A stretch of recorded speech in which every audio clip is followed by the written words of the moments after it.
Today, it's time to get schooled. And speaking of today, did you know that on this day, September 17th, 1978, the Camp David Accords were completed? President Jimmy Carter brokered a peace between two age-old enemies, Israel and Egypt.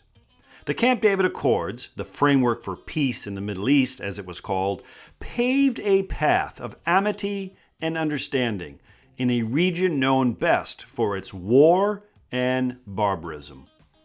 Encouraged by his wife, President Jimmy Carter thought a meeting at the private presidential retreat property known as Camp David might provide a perfect setting to discuss important issues away from the political noise of Washington.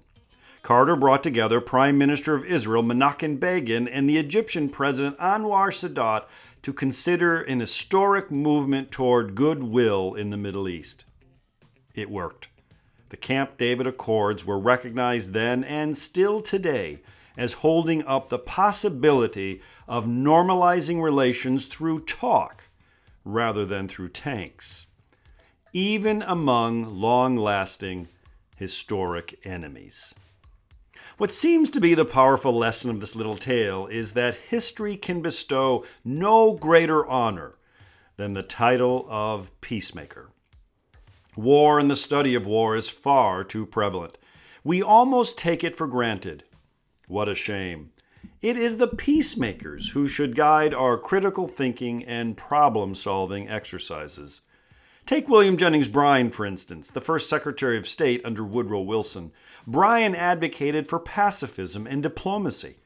Military action should be a last resort. Bryan convinced over 30 different nations to sign an agreement to abide by a cooling-off period and a time for arbitration before calling in the military. World War I overshadowed Bryan's attempts at peace, but the example of Carter, Begin, and Sadat resurrected the hope that diplomacy, and not deployments, offer the best chance for a brighter future. It would be wise to heed the warning attributed to Einstein. I do not know with what weapons World War III will be fought, but World War IV will be fought with sticks and stones.